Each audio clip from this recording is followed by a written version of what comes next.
variant fighting to preserve their universe and annihilate the others. That first variant encountered a creature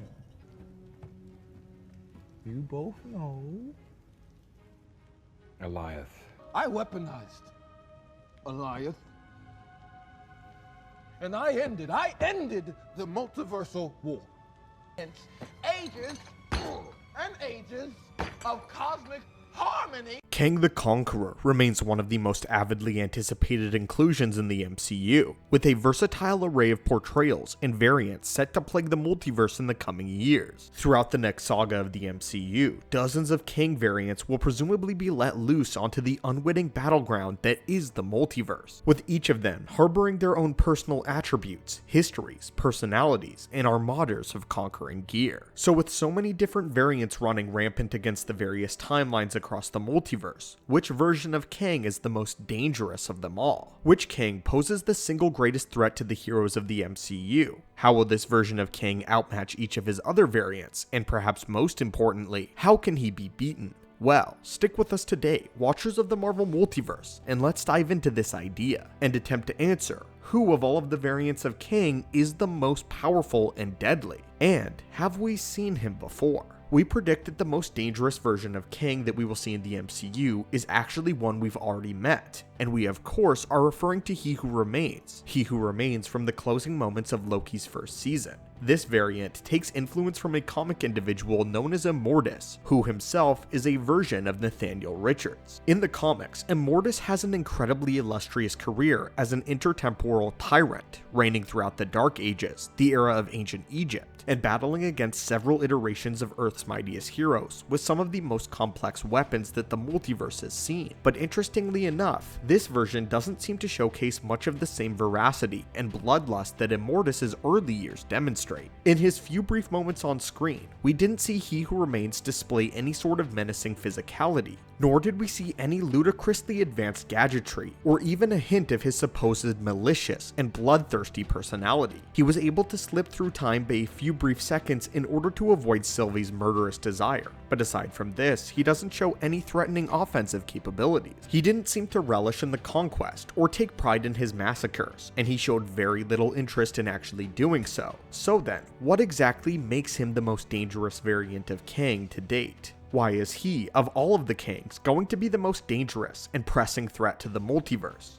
Well, where one Kang can threaten their own timeline and the timelines around them, He Who Remains poses a threat to the entirety of the multiverse, his powers reaching edges both known and unknown in his destructive capabilities. It's important to note that we aren't necessarily referring to this exact same variant. We are referring to the next iteration of He Who Remains that will likely arise in the Kang Dynasty, or even in Secret Wars, but hasn't been introduced just yet. This multiversal war is not a new concept, and it's not the first time the universe has waged war against one another. In fact, it's believed to be an infinite cycle of violence and destruction that happens over and over again based on what He Who Remains says to Loki and Sylvie. Each time this war takes place, it follows the same sequences of events in a predictable pattern, ultimately leading to the same ending in each time. It always begins with various Kangs ravaging their respective corners of the multiverse, going to war with one another, and destroying entire universes at a time in the process. But at the end of each cycle, only one Kang reigns victorious, and that Kang is always He Who Remains.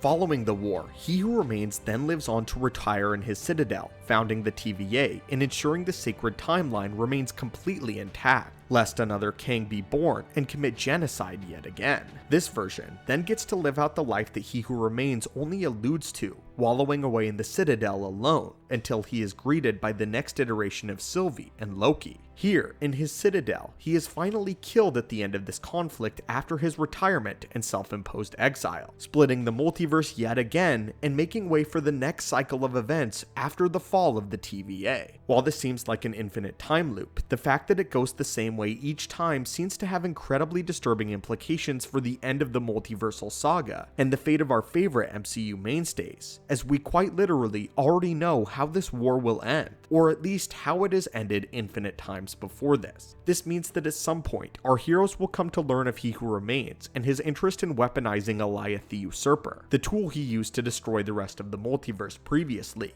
just as he has done every time up until this point. If he is to succeed, he will destroy the entirety of the multiverse, and not only is this a threat, but it's quite literally predestined to happen. From here, no other version of Kang is consequential in the slightest, as they will all have been eradicated by this one lone variant. The last variant, leading this Kang to take on the title of He Who Remains. And this means that anyone that lives on the tangential timeline is also inconsequential. It's also important to note that the mainline MCU is not the sacred timeline anymore, as the TVA has not been policing the universe since its collapse and reconstruction under a more malevolent variant. So then, this leaves the big question. If this version of Kang is destined to destroy the multiverse and all the other Kangs therein, if there is no free will in this scenario, and the multiverse is predestined to be destroyed, then how can our Avengers and heroes even begin to beat He Who Remains? After all, there is no choice in the matter, as our heroes presumably can't make any choices outside of the ones already predestined in the loop. So what is to stop this war from ending the same way every single time? The most prevalent possibility goes all the way back to What If Episode 4, which follows a variant of Doctor Strange as he attempts to save the life of Christine Palmer. His quest centers around his search for a way to break an absolute point in time,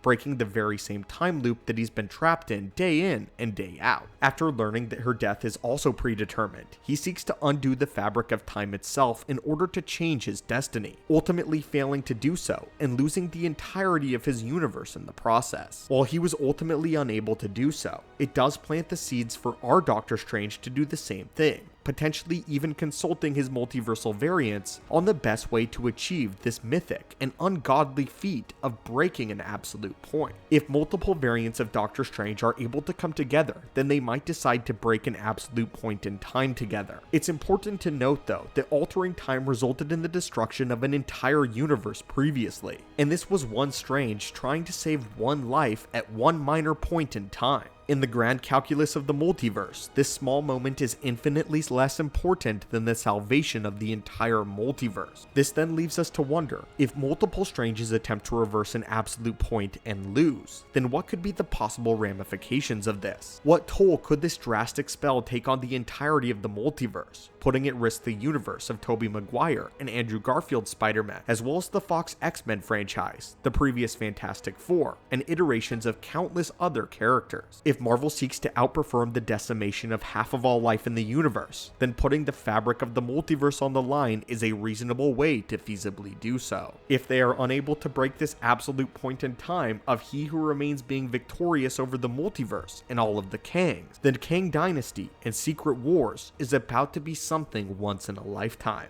But anyway, my friends and watchers, what do you think of this idea? Do you think He Who Remains is the most dangerous variant of Kang? And if not, which variant do you believe could pose the biggest threat? And do you think that He Who Remains is not actually the most powerful Kang variant? As always, my friends, thank you so much for watching and continuing to support the channel. Hit that subscribe button to assemble and join our team, and I hope that you have a great day.